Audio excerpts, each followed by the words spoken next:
Hey everyone, welcome back to my channel. If you're new here, I'm author Alicia McCullough. I love writing and talking about badass Black women and badass stories. Today, I'm diving deep into the first season of The Acolyte, a show that completely shook my understanding of the Jedi and what they stand for. So, I'm a lifelong Star Wars fan since I watched the first movie when I was about 8 years old. As a devoted fan, I've always believed in the inherent goodness of the Jedi. Their commitment to peace, justice, and the light side resonated with me deeply. So when the Acolyte fearlessly deconstructed the heroic Jedi myth through the experiences of two powerful Black girls, intersecting issues of patriarchy, racism, and colonization, it struck me hard. I was left shaken and hungry for more, even as it challenged my long held views. From the very first scene, I knew the Acolyte was taking us into uncharted territory. Watching Osha and May, daughters of a witch coven, see their community massacred by the righteous Jedi was a gut punch. In this context, the Jedi became an institution claiming moral authority, and their actions echo real world atrocities committed in the name of civilizing Black and Indigenous peoples. The revelation that Master Saul, sworn to defend peace and justice, killed the twins' mother, Anastasia, in fear of her feminine power was both tragic and familiar. It made me question everything I thought I knew about the Jedi Order. The Acolyte boldly centers Osha and May's divergent responses to this trauma.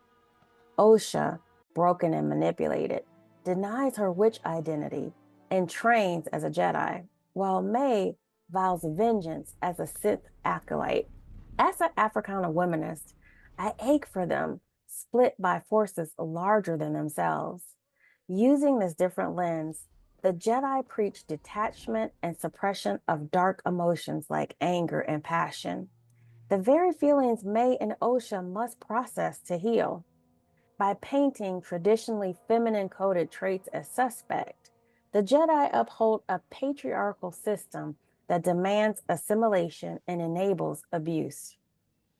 Yoda's words, "You must unlearn what you have learned," resound deeply here. The Acolyte forces us to unlearn the idealized image of the Jedi and confront the darker realities of their legacy.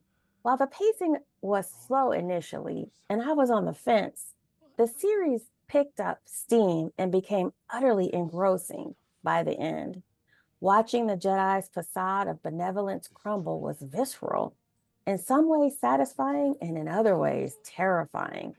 However, it became clear to me from an Africana womanist lens that seeing Osha reclaim her heritage and wield her full power, dark and light, with agency was a revolutionary act.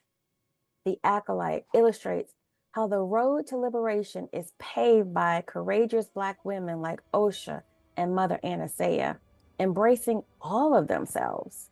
The show clearly, the show makes clear that reform is impossible without accountability. Hollow apologies can't undo centuries of harm, nor can covering up the truth.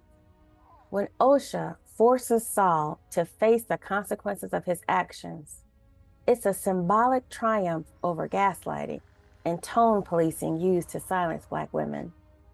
Her victory is not just personal, but a win for all of us fighting to have our truth acknowledged. It also adds fuel to the fire of why the Jedi are ultimately destroyed.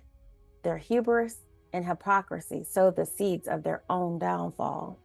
In the end, the Acolyte became a battle cry for Black women's stories in Star Wars and speculative fiction at large. As an author, crafting empowering Afrofuturist and urban fantasy tales starring badass Black heroines, I felt so seen and inspired watching Osha and May burn those restrictive boxes to ashes. A new age is rising, one where we define our own myths on our own terms. While many questions remain unanswered and the flashback episodes felt a bit heavy handed, The Acolyte is a thrilling first step into a wider world. I sincerely hope Lucasfilm continues this groundbreaking series and greenlights more projects that challenge convention and reflect the diversity of the Star Wars fan base. Our community is stronger for elevating voices like showrunner Leslie Headland and actresses Amandla Steinberg and Jodie Turner-Smith. When Black women have the platform to tell our stories authentically, that's when the real force awakens. As a Black woman and lifelong Star Wars fan, I've always viewed the Jedi from a positive space. But watching The Acolyte revealed three powerful revelations that challenged even my understanding of the Order. Number one, the depths of the Jedi's patriarchal oppression. I knew the Jedi were flawed, but the Acolyte laid bare the insidious ways their rigid male dominated hierarchy perpetuated systemic oppression and silenced marginalized voices. Number two, the Jedi's complicity in colonization. The Acolyte forced me to confront how the Jedi's actions, even when framed as heroic, often mirrored the damaging impact of colonization on indigenous peoples and cultures. And number three, the moral complexity of the Jedi's choices. Through the lens of Africana womanism, the Acolyte challenged the notion of the Jedi as unequivocal heroes, revealing the darker consequences of their absolutionist moral framework. So let me take a moment to explain why I chose to use an Africana womanist lens to analyze the Acolyte. This perspective is vital because it highlights the divine feminine within Africana women, something often overlooked in mainstream narratives. Unlike traditional feminism, Africana womanism centers on the unique experiences and strengths of Black women, focusing on family, community, and collective upliftment. Given the show's themes, this lens provides a deeper understanding of the characters and their journeys. Hmm. So, what did you think of The Acolyte?